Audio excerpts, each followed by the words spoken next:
Hello guys, welcome back to my channel. Polytechnic सफ़र में आप लोगों का स्वागत है। तो आज मैं लेकर आया हूँ पॉलिटेक्निक एंट्रेंस एग्ज़ाम के लिए सभी बच्चों के लिए एकदम फ्री बैच। अब ये फ्री बैच कहाँ पर चलेगा? हमारे यूट्यूब चैनल पर चलने वाला है, बिल्कुल फ्री ऑफ कॉस्ट। और इस बैच का नाम क्या है? अंतिम प्रहार बैच। अब ये अंतिम प्रहार बैच में होगा क्या? सबसे पहले धमाल होगा, कमाल होगा, सारी चीज़ें यहाँ पर होने वाला है। और मैं पूरी गारंटी के साथ कह रहा हूँ, पूरी 100% गारंटी के साथ कह रहा हूँ, आपको सरकारी कॉलेज दिलाने की गारंटी केवल अंतिम प्रहार बैच से ही आपका पूरा काम हो जाएगा। अब इसमें मैं क्या कराने वाला हूँ? इसमें मैं वो सारी क्वेश्चंस कराने वाला हूँ जो कि आपके एग्जाम में हूबहू आने वाला है। ठीक है, डाउट के साथ। बहुत सारे क्वेश्चंस में डाउट रह जाता है बच्चों का, लेकिन उस क्वेश्चंस में भी डाउट नहीं रहेगा। और मैं पूरी गारंटी के साथ कह रहा हूं, अगर ये अंतिम प्रहार का वीडियो पूरा देख लिए, यूट्यूब पर पूरा फ्री में रहेगा, अगर पूरा देख लिए तो 100% की गारंटी है आपको गवर्नमेंट कॉलेज मिल जाएगा। तो आज इसका पहला वीडियो है। इस पहले वीडियो में मैंने आपको फिजिक्स का वीडियो लेकर आया हूँ। ठीक है, अब इसे मैं अच्छी तरीके से पढ़ाने वाला हूँ। इसमें मैं आप लोगों को 30 क्वेश्चंस का पूरा इंपॉर्टेंट क्वेश्चंस कराने वाला हूँ। ठीक है, तो चलिए आपका ज़्यादा समय नहीं बर्बाद करता हूँ, मैं लेकर चलता हूँ टॉपिक पर। और अंतिम प्रहार बैच का सबसे पहला वीडियो आपके सामने। अब यहाँ पर देखो, बहुत सारे बच्चे लक्ष्य बैच खरीदना चाहते हैं जिसमें उनको टेस्ट भी मिलता है, तो वो टेस्ट भी जाकर खरीद सकते हैं। इससे लक्ष्य बैच में आपको अंतिम प्रहार बैच का भी वीडियोस मिलेगा, क्योंकि ये तो यूट्यूब पर फ्री है तो सभी बच्चों के लिए फ्री होगा। ठीक है, लेकिन यहाँ पर देखो क्या है, लक्ष्य बैच जो खरीदेगा उन्हें टेस्ट सीरीज भी मिल जाता है, प्लस उन्हें बहुत सारे इंपॉर्टेंट क्वेश्चंस का वीडियोस भी मिल गया है ऑलरेडी। ठीक है, अब इसमें कितने का है ये? 999 का है, बट ये अभी ऑफर चल रहा है 299 में। जाकर आप डिस्क्रिप्शन बॉक्स में लिंक दिया हुआ है हमारे ऐप का, वहाँ से डाउनलोड करके कर सकते हैं। अब यहाँ पर देखो, सबसे पहला क्वेश्चन आपके सामने आ चुका है, तो इस क्वेश्चन का जवाब सभी बच्चों को देना है। और ये क्वेश्चंस आपके सामने बहुत ही अच्छा खासा दिख रहा होगा। इस क्वेश्चंस देखो, ये क्वेश्चंस क्या कह रहा है?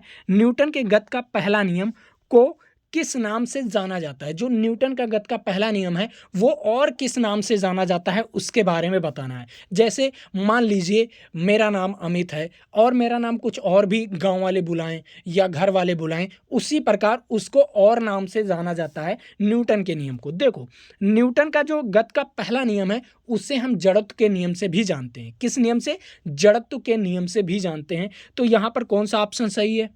कौन सा ऑप्शन सही है बबुआ? देखो, यहाँ पर ऑप्शन सही है बी वाला। ठीक है, कौन सा ऑप्शन? बी वाला ऑप्शन इज राइट आंसर। ठीक है, समझ में आ गया। और न्यूटन के गति के नियम में न्यूटन के गति का पहले नियम में होता क्या है? जैसे मान लीजिए आप कभी भी ट्रेवल किए होंगे, बस से ट्रेवल किए। ठीक है, क्या किए? बस से ट्रेवल किए होंगे। जब बस वाला ब्रेक मारता है तो आप आगे की ओर जाते हो कि नहीं? सबसे पहले ये बताओ, अगर वो अचानक ब्रेक मारता है तो आप आगे की ओर झुकते हो कि नहीं? ठीक है, मान लिया आप बस में खड़े हो कि ठीक है, एक पकड़ने वाला होता है बस में, ऐसे ऐसे लगा रहता है पकड़ने वाला, आप पकड़ कर खड़े हो। ठीक है, अब बस रुकी हुई है बट वो अचानक चल दी। जब अचानक चलती है तो आप पीछे की ओर होते हो कि नहीं?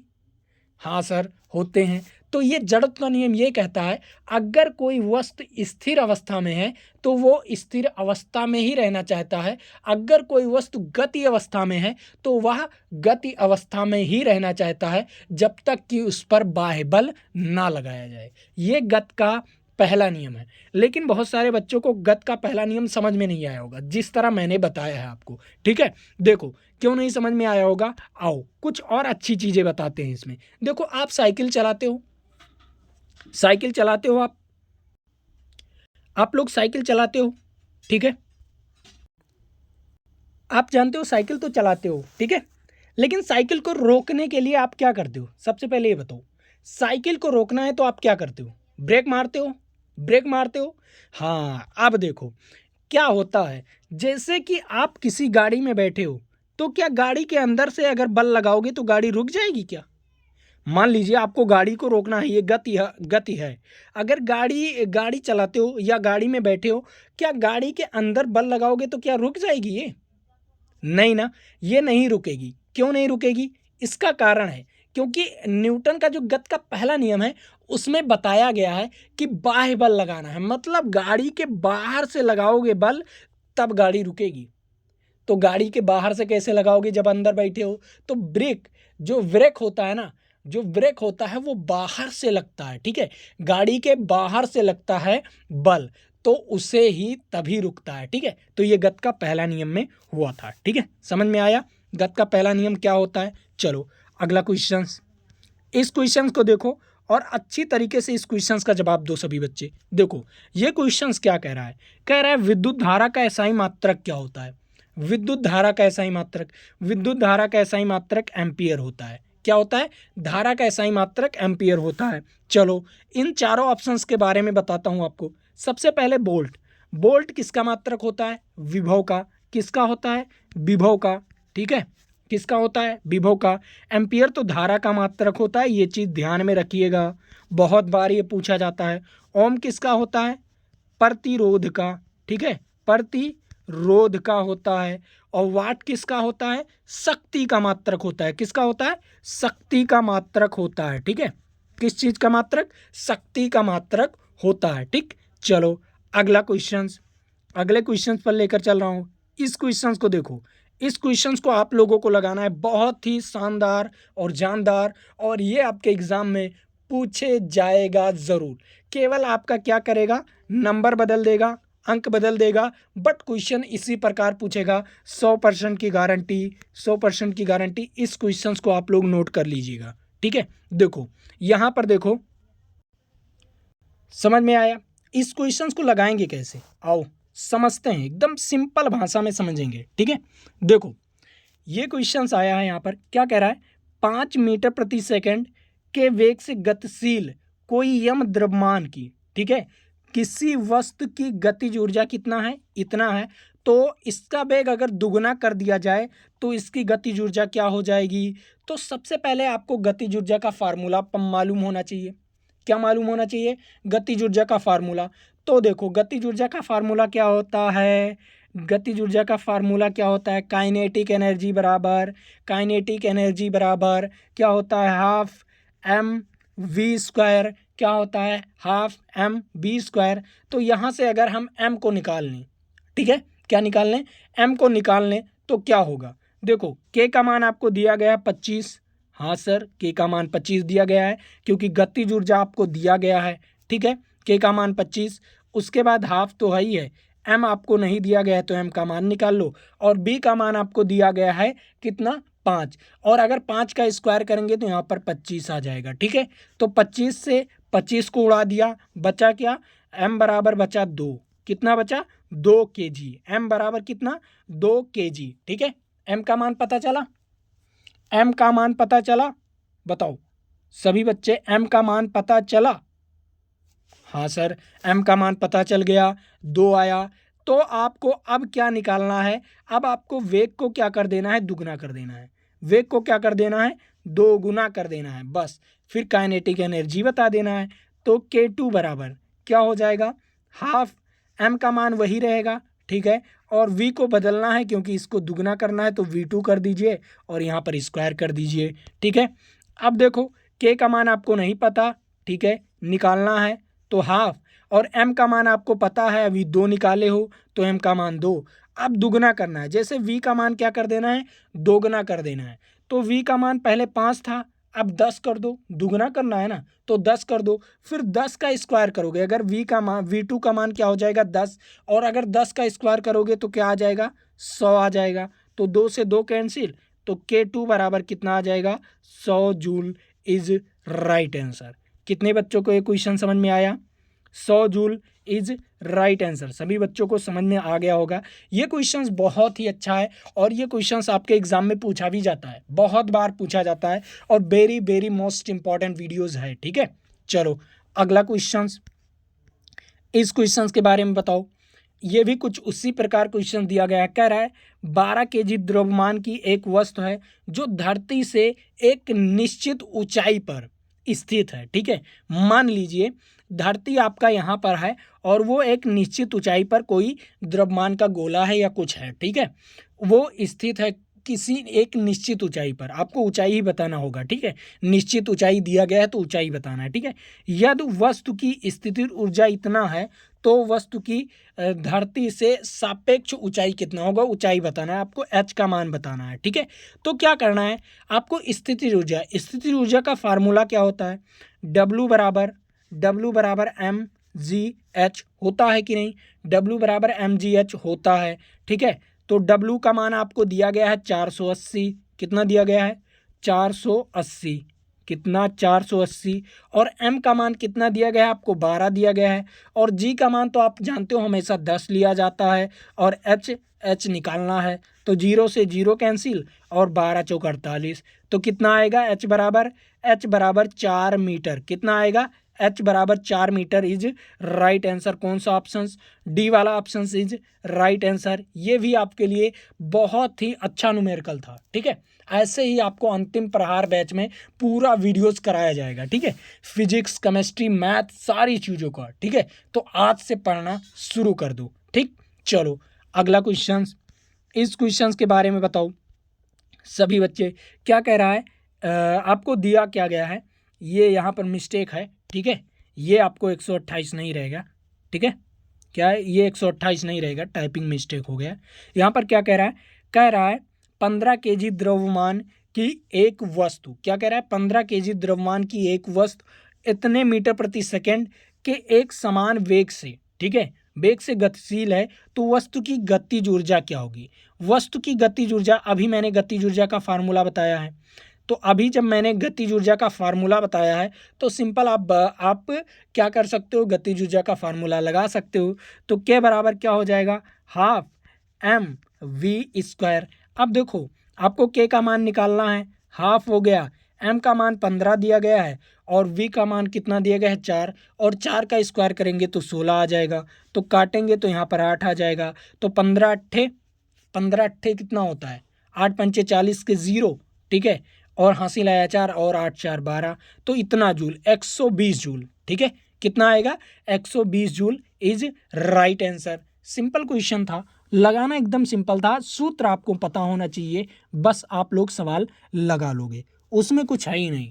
ठीक है, चलो अगला क्वेश्चन, इस क्वेश्चन को देखो, सिंपल क्वेश्चन है, कुछ है नहीं इसमें। ठीक है, क्या कह रहा है, तट पर बंधी किसी नाव से, ठीक है, कोई तट पर बांधा हुआ नाव है, ठीक है, कोई एक जल तरंग टकराता है, मतलब कोई नाव है जो तट पर बांधा हुआ है ना, तो रहता है ना तट पर, मतलब किनारों पर खड़ा रहता है, तो बांध कर खड़ा किया जाता है, ना कि पौड़ जाए। ठीक है, तो देखो नाव को बांध कर खड़ा किया गया था, लेकिन एक जल तरंग आया, मतलब जल की लहरें आई, मतलब जो पानी की लहरें होती हैं, जो नदी की लहरें होती हैं, वो लहरें आई और टकराई, किस पर, नाव पर टकराया। यदि जल तरंग, ठीक है, जल तरंग कुछ इस प्रकार चलता है क्या, कुछ इस प्रकार चलता है क्या, हाँ सर कुछ इसी प्रकार चलता है। यदि जल तरंगों के दो निकटतम श्रृंगार, देखो क्या है श्रृंगार, देखो दो निकटतम श्रृंगार, ये श्रृंग और ये गर्त, ठीक है, क्या है ये गर्त रहता है, तो श्रृंग के बीच की दूरी कितना है, कितना दिया गया है आपको, 100 मीटर दिया गया है, मतलब लैम्डा का मान आपको दिया गया है, किसका मान, लैम्डा का मान आपको 100 दिया गया है, लैम्डा बराबर 100। ठीक है, लैम्डा बराबर 100, और वेग का मान आपको दिया गया है 25 मीटर प्रति सेकंड। तो दो सुरंगों के नाव से टकराने के बीच कितना समय लगा, ठीक है, दोनों जो सुरंग है ना, उन नाव से टकराने में कितना समय लगा, मतलब टी का मान बताना है।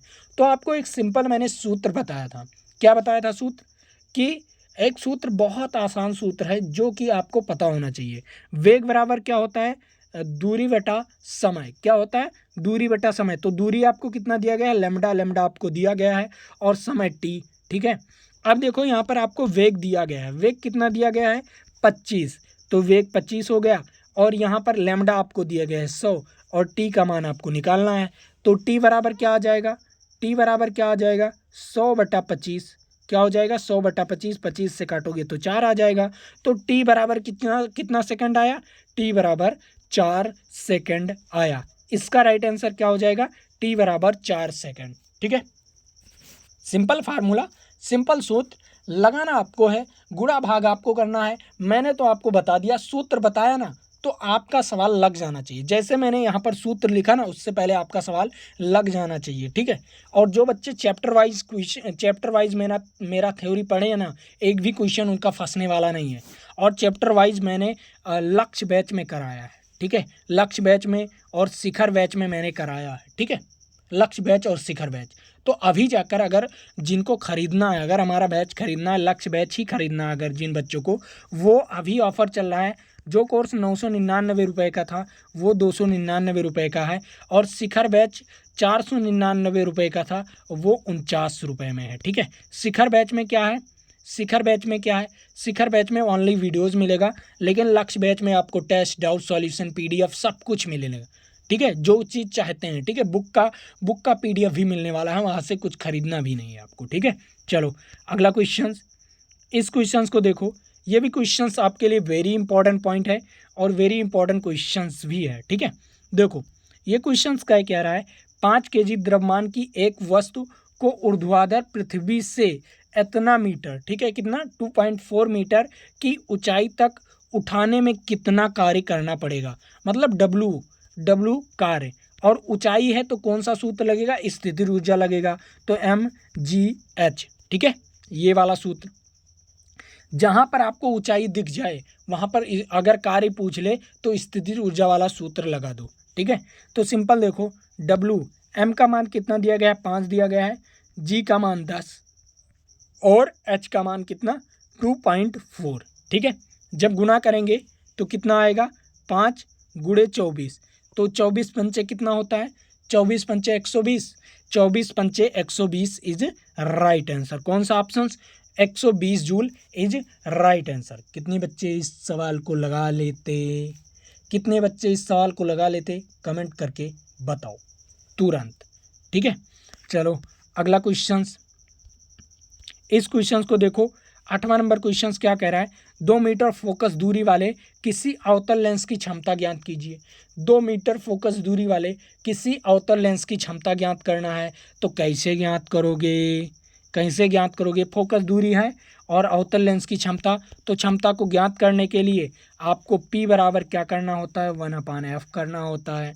क्या करना होता है, 1/f करना होता है। f का मान आपको दिया गया है 2 मीटर, तो 2 मीटर, और जब इसको क्या करोगे, इसको क्या करोगे, भाग दोगे तो आएगा 0.5 डायोप्टर। क्या आएगा, 0.5 डायोप्टर। अगर ये क्या है, ये है प्लस में, ठीक है, ये है प्लस में कि ये है माइनस में, पहले ये भी चीज़ ध्यान में रखना। सबसे पहले प्लस माइनस ध्यान में रखना।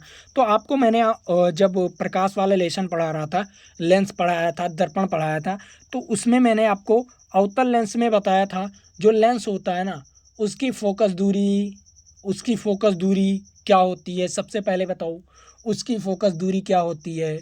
लेंस कुछ इस प्रकार बनता है ना, अवतल लेंस कुछ इस प्रकार बनता है ना, कुछ इस प्रकार। यहाँ से प्रकाश किरण आया, ठीक है, यहाँ से प्रकाश किरण, तो ये इस तरफ भाग गया और ये वापस लौट गया, ये इस तरफ भाग गया, तो इसे डॉटेड लाइन यहाँ पर पीछे बनेगा। और अगर किसी का जो फोकस पॉइंट है वो दर्पण के पीछे आ रहा है, लेफ्ट साइड आ रहा है, दर्पण के लेफ्ट साइड आ रहा है, तो वो बनेगा माइनस में। तो उसका आंसर कितना आएगा, अगर 1/2 P बराबर 1/2 आया, 1/2 को हम 0.5 लिखेंगे, 0.5 डायोप्टर, और ये आएगा माइनस में, तो इसका राइट आंसर आएगा माइनस में। A इज़ राइट आंसर, ठीक है, A इज़ राइट आंसर, ठीक। चलो अगला क्वेश्चन, ये भी क्वेश्चंस आपके लिए इंपॉर्टेंट है। ये क्वेश्चंस देखो क्या कह रहा है, ये क्वेश्चंस भी आपके लिए वेरी वेरी मोस्ट इंपॉर्टेंट होने वाला है। देखो अब ये क्वेश्चंस देखो क्या कह रहा है, ये क्वेश्चन सिंपल है।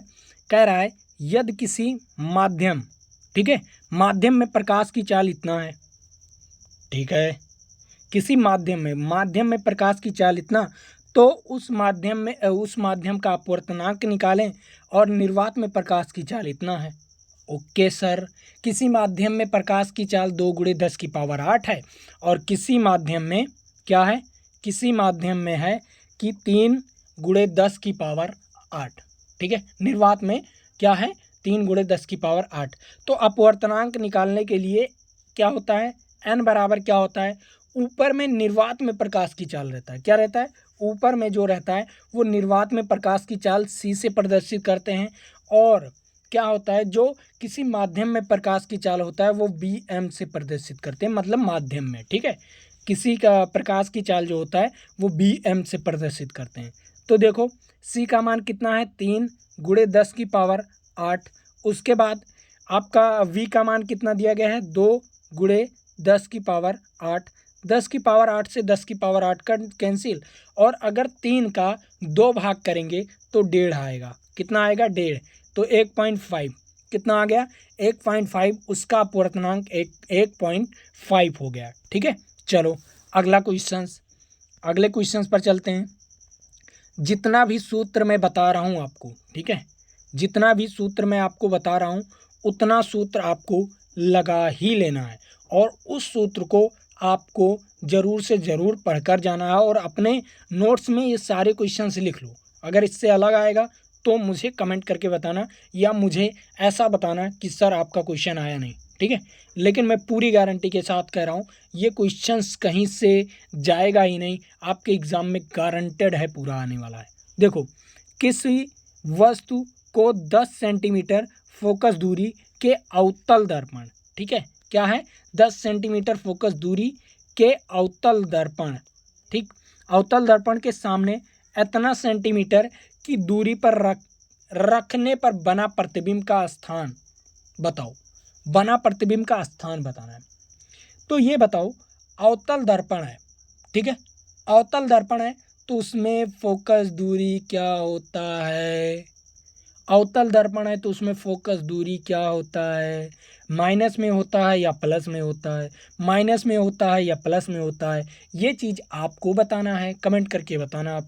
देखो, सबसे पहले अगर उसका प्रतिबिंब का स्थान मतलब बी निकालना है आपको, ठीक है, प्रतिबिंब के स्थान बताना है मतलब बी निकालना है, और आपको यू का मान दिया गया है। ठीक है, तो सिंपल, कुछ है ही नहीं।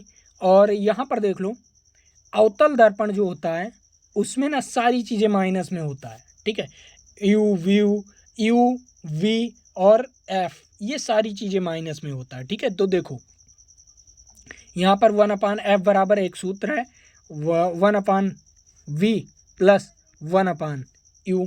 ठीक है, ये आपका सूत्र है। अब देखो सिंपल, यहाँ से f का मान देखो क्या है, माइनस में आएगा तो -10, 1/10, और v का मान आपको निकालना है, और प्लस u भी माइनस में रहता है तो u भी माइनस में। ठीक है, तो ये जो माइनस में इधर आएगा प्लस में हो जाएगा, क्या आएगा, इधर आएगा प्लस में हो जाएगा। तो v बराबर क्या होने वाला है, v बराबर क्या होने वाला है, 1/v बराबर होने वाला है 1/20 माइनस 1/10। अब जब इसका एलसीएम लेंगे, ठीक है, इसका एलसीएम लेंगे तो क्या आएगा, देखो इसका एलसीएम लेंगे 1/v बराबर क्या आएगा, 1/20 माइनस 1/10। अब जब एलसीएम लेंगे तो v से एलसीएम आएगा, तो यहाँ से 1 हो गया और माइनस यहाँ पर 2 हो गया, तो ये क्या आएगा, माइनस क्या होगा, 1 - 2। ठीक है, 1 - 2 मतलब माइनस में 1/20। ठीक है, v बराबर कितना, 1/v बराबर कितना आया, 1/v बराबर आया 1 - 1/20। ठीक है, तो देखो यहाँ पर 1/v बराबर आया है माइनस में 1/20। अब देखो इसको पलट दीजिए, तो पलटोगे तो v बराबर क्या आएगा, -20 सेंटीमीटर। कितना आया, -20 सेंटीमीटर, क्योंकि सभी माइनस में रहता है, मैंने आपको ऑलरेडी बताया ही था। तो इसका राइट आंसर क्या हो जाएगा, इसका राइट आंसर हो जाएगा -20 सेंटीमीटर इज राइट आंसर। ठीक है, चलो अगला क्वेश्चन, इस क्वेश्चन को देखो, ये क्वेश्चन क्या कह रहा है, सिंपल है, कह रहा है किस ताप पर किस पदार्थ का तापमान सेल्सियस तथा फ़ारेनहाइट पैमाने पर समान होगा। ठीक है, बताओ किस ताप पर, ऐसा कौन सा ताप है जिसमें सेल्सियस और फ़ारेनहाइट दोनों समान रहते हैं, बताओ, दोनों समान हो जाते हैं, एकदम समान, क्वांटिटी समान हो जाती है उनकी। बहुत सारे बच्चे रटे होंगे और बहुत सारे बच्चे मेरा वीडियोस देखे होंगे। ठीक है, उष्मा वाला लेसन मेरा वीडियोस देखे होंगे, लक्ष्य बैच वाले बच्चे अगर होंगे तो यहाँ पर। ठीक है, तो वो लक्ष्य बैच वाला जो वीडियोस है उसमें मैंने बताया, उसमें मैंने पढ़ाया है उष्मा लेसन, तो उसमें मैंने ये पॉइंट कराया था, ये सारे पॉइंट्स कराए थे, ठीक है, कि किस ताप पर सेल्सियस और फ़ारेनहाइट बराबर होता है, ठीक है। ये पॉइंट आता ही आता है आपके एग्ज़ाम में, तो इसीलिए मैंने इसे कराया था, ठीक है। और जो बच्चे नहीं जानते हैं वो बच्चे तो क्या करें, ठीक है। तो उन बच्चों को यहाँ पर भी बताने वाला हूँ। देखो लगेगा कैसे, ये कैसे लगेगा, सिंपल। देखो यहाँ पर सिंपल पहला नंबर आपको सूत्र याद होना चाहिए। कौन सा सूत्र सर? आप तो हमेशा सूत्र ही याद करवाते रहते हो।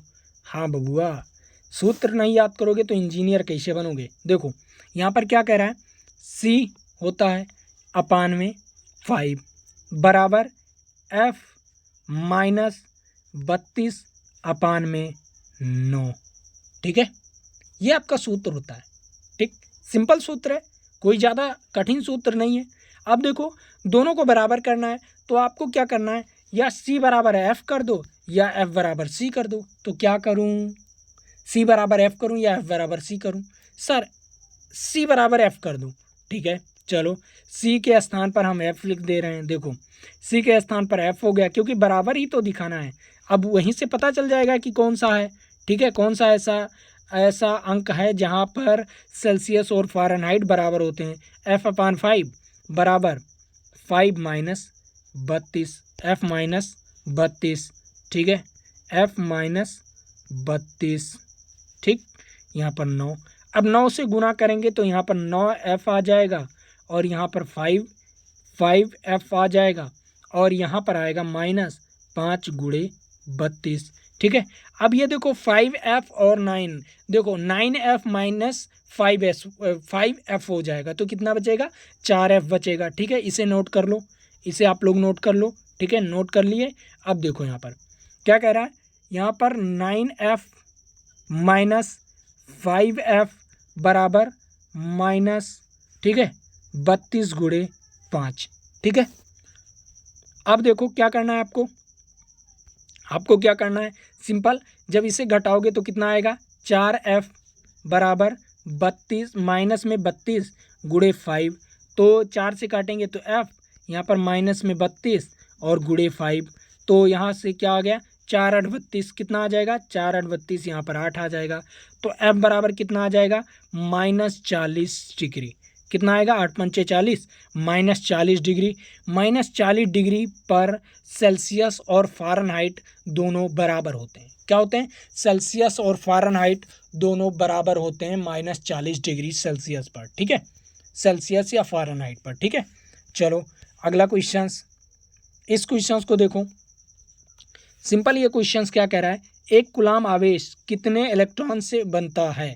जो एक कूलाम आवेश होता है वो कितने इलेक्ट्रॉन से बनता है, तो इसका भी सूत्र होता है, Q बराबर क्या होता है, Ne, ठीक है, Q बराबर क्या होता है, Ne।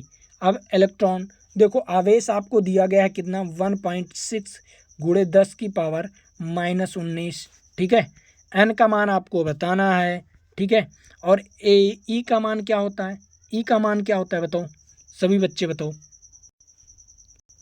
सॉरी यहाँ पर देखो, ये आपको Q का मान नहीं दिया गया है, यहाँ पर कूलाम दिया गया है बट Q का मान नहीं दिया गया है, यहाँ पर E का मान दिया गया है। देखो यहाँ पर बोल क्या रहा है, आपको हिंट दिया गया था ना, देखो क्या हिंट दिया गया था कि एक इलेक्ट्रॉन पर आवेश इतना है, ठीक है, एक इलेक्ट्रॉन पर आवेश कितना है बताओ, एक इलेक्ट्रॉन पर आवेश इतना है, तो इलेक्ट्रॉन आपको दिया गया था, ठीक, ठीक है, आपको इलेक्ट्रॉन का मान दिया गया था इतना, ठीक। अब देखो क्यू का मान, क्यू का और एन, ठीक है, क्या है एन, यहाँ पर एन हो गया, और क्या हो जाएगा यहाँ पर 1.6 गुणे 10 की पावर माइनस 19, ठीक है। अब देखो क्यू है, क्यू का मान क्या है, 1 है, ठीक है, क्या हो जाएगा, क्यू का मान 1 हो जाएगा, यहाँ पर 1 और अपान में 1.6 गुणे 10 की पावर माइनस 19 बराबर एन। एन ही बताना है आपका, एन का मान बताना है सिंपल, तो एन का मान आप लोग यहाँ से बता सकते हो। अब ये ऊपर जाएगा, गुणा भाग कर लेना, आपका लगभग इतना आएगा, ठीक है। कितना आएगा यहाँ पर मैं आपको बता ही देता हूँ, यहाँ पर आपका 18 होना चाहिए, ठीक है, 19 नहीं होना चाहिए, ठीक, 18 होना चाहिए। 6.25 गुणे 10 की पावर 18, ठीक है। ये आपका n का मान आएगा। आप भाग करके देख लीजिएगा, क्योंकि मैं भाग करने जाऊंगा तो वीडियोस लॉन्ग हो जाएगा, और ये सारी कैलकुलेशन आपको करना है भाई। मैं आपको बताने का चांसेस लेता हूँ, मैं आपको बता सकता हूँ, मैं आपको क्वेश्चंस का सूत्र बता सकता हूँ, लगाना कैसे वो बता सकता हूँ, और गुणा भाग तो आपको करना है, ठीक है।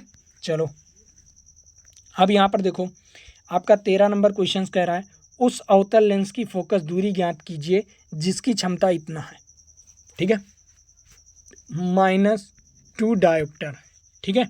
तो फोकस दूरी कैसे ज्ञात करोगे? एफ बराबर क्या होता है, 1/p कर दो। तो p का मान आपको दिया गया है, p का मान आपको दिया गया है 2, ठीक है। अब ये जाएगा ऊपर तो कितना हो जाएगा, जब ये भाग करोगे तो कितना आएगा, -0.5, कितना आएगा, -0.5। अब बताओ सेंटीमीटर या मीटर, सेंटीमीटर या मीटर।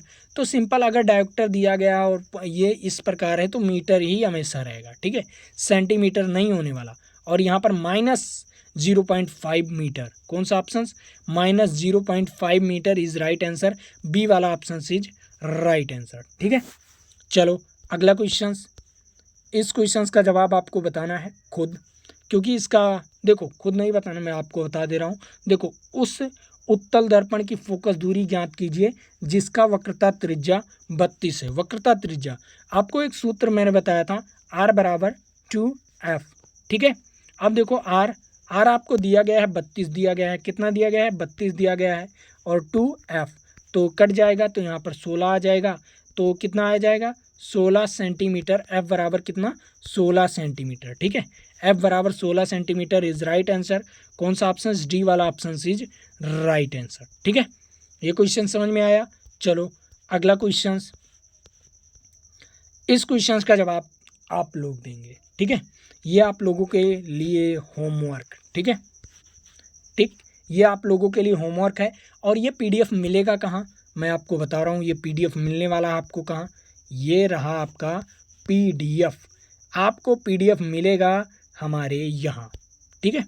देखो, डाउनलोड करना है पॉलीटेक्निक सफ़र ऐप, ठीक है। और सफ़र ऐप जैसे डाउनलोड करोगे आपको फ्री मटेरियल वाला ऑप्शंस दिखेगा, ठीक है, फ्री मटेरियल वाला ऑप्शंस दिखेगा, वहाँ से जाकर आप इस पीडीएफ को डाउनलोड कर सकते हो। और ये ऑफ़र आपके लिए लिमिटेड समय के लिए है, ठीक है। जो ये लक्ष्य बैच का ऑफ़र है, अभी जाकर ख़रीद लो, और ये लिमिटेड समय के लिए है, सभी बच्चों को मैं कह रहा हूँ। ऐसे ही क्वेश्चंस वहाँ पर बहुत इंपॉर्टेंट क्वेश्चंस कराए गए हैं, ठीक है।